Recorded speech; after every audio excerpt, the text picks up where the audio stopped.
Hi everyone, কেমন আছো সবাই? আজকে আমি নিয়ে এসেছি মজাদার চিকেন কারি। এটা ব্রয়লার মুরগির চিকেন কারি ছিল, তবে খেতে কিন্তু একেবারে অন্যরকম টেস্ট ছিল আর খুবই সুস্বাদু। মুখে দিয়ে বোঝার কোনো চান্সই নেই যেটা ব্রয়লার মুরগি। রেসিপিটিও কিন্তু খুব ইজি এবং চটজলদি হয়ে যায়। অনেকের বাসায় আছে ব্রয়লার মুরগি খায় না, ইভেন আমাদের বাসায়ও না।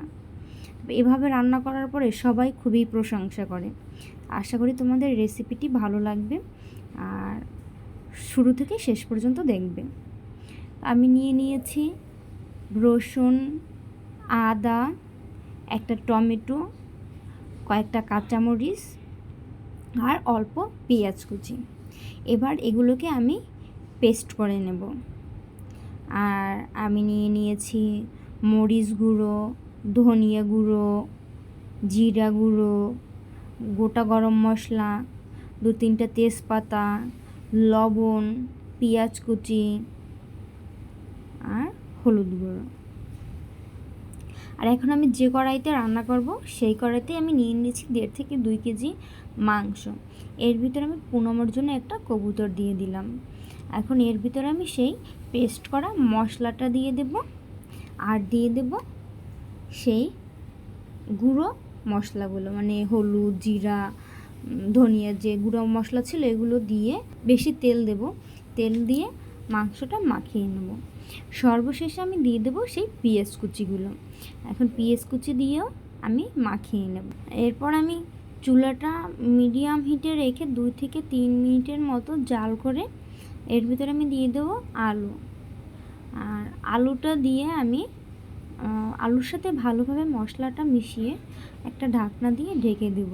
তো এভাবে কিছু সময় ঢাকনা দিয়ে ঢেকে রান্না করে নেব। আর মাঝে মাঝে আমি ঢাকনাটা সরিয়ে মাংসটা নাড়িয়ে চাড়িয়ে দেবো যাতে নিচ দিয়ে লেগে না ওঠে। তো এভাবে কিছু সময় রান্না করার পরে মাংস থেকে জল ছেড়ে দিয়েছে। তো এই জলেই কিন্তু আমার মাংসটা প্রায় 80 থেকে 90% কুক হয়ে যাবে। তো দেখো আমার মাংসটা কিন্তু প্রায় কষানো হয়ে গিয়েছে। আর এভাবে ঢাকনা দিয়েই কষাতে হবে, তাহলে কিন্তু মাংসর টেস্টটা আরও বেড়ে যায়। তো আমার মাংসটা কষানো শেষ। এখন আমি এর ভিতরে দিয়ে দেবো অল্প গরম জল, কারণ আমার মাংসটা 90% কুক হয়ে গেছে প্রায়। তো অল্প জল দিয়ে আমি এটাকে আবার 10 মিনিটের মতো রান্না করে নেব। 10 মিনিটের মতো রান্না করে নিলেই রেডি আমার মজাদার চিকেন কারি।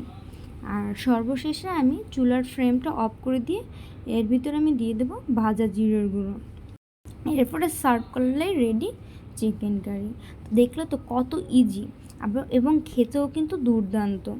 তো যদি তোমাদের ভালো লাগে অবশ্যই কমেন্ট করে জানাবে আর আমার পেজটাকে ফলো করে পাশে থাকবে।